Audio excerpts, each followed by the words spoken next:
I'm Darren Orff, Popular Mechanics. And I'm Davey Alba. And this is another episode of Decoded, where we kind of talk about the week in tech. A lot of big news coming out, especially there was a big story that came out today, actually, about...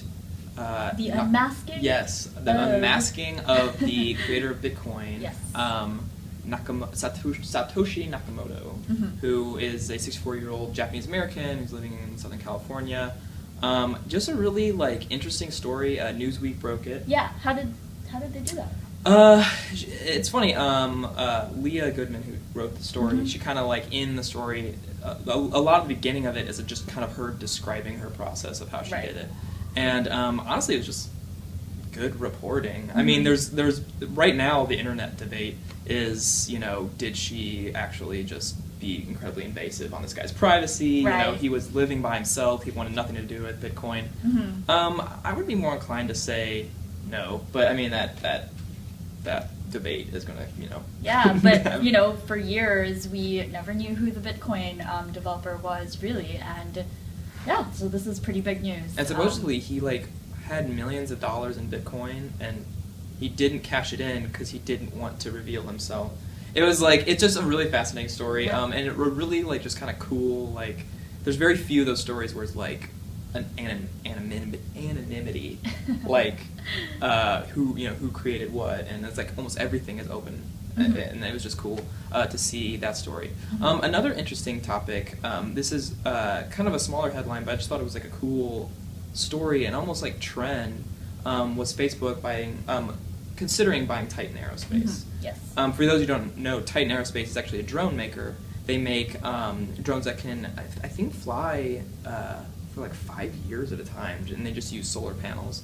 At first, if you hear Facebook and drones, I don't think the connection is immediately apparent. Right. They just spent $19 billion on WhatsApp, and now they're going for a drone company. I'm not exactly sure what the connection is there. Yeah. Exactly, but I think it does kind of fit in if you think about it in a way to connect people to the internet who previously have not had access. So you think about Google's Project Loon. Right. They're setting up these balloons that are trying to bring internet to people who otherwise wouldn't have it. Maybe that's something Facebook's looking into. And a lot of tech titans just bringing access to people who don't have that. And I think there's 5 billion people in the world that don't have access to the internet. Yeah. Some astronomical number that obviously tech companies want to see lower. So which is in their interest. Yeah, which is obviously. It'll be interesting to see how that works with the FAA too. Yeah. I think they're going to be flying above Class A airspace. So that means what I guess that would mean that just the descent, ascent and descent would be the problem, not so much the operation. Yeah, level. Well, if those laws ever crystallize, Yeah. So we'll see. That's supposed to come sort of in 2015, I think. So we'll see. But one thing I wanted to talk to you about before you head out to Austin, Texas. Which is somehow connected to all of this stuff. So we've been talking about drones and sort of invasion of privacy, and so Pop Mech, we're heading to South by Southwest Interactive, which is starting on Friday, and we'll be there through the weekend till Monday. And a big theme that's emerged from that festival, it seems, is online privacy and surveillance. We have Glenn Greenwald, Edward Snowden speaking at the conference. He will be Skyped in. He'll be Skyped in on Monday. On Monday at 11 a.m. Central Time. He'll be Skyped in. Live streamed event. He's still in Russia.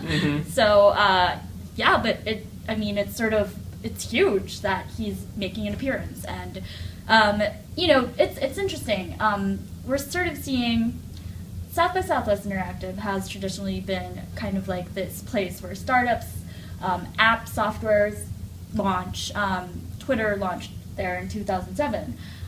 Foursquare launched there after that. And now it's sort of moving into more hardware projects that are emerging, and this new trend of online privacy and surveillance. So interesting. Do you think that trend will just be something that's very unique to this year, or do you think it's becoming it's totally. I think it's something that we're moving towards, especially given how much of South by was about social media and sharing, and now the conversation has shifted into this sort of dialogue about how to keep that private or contain, that conversation.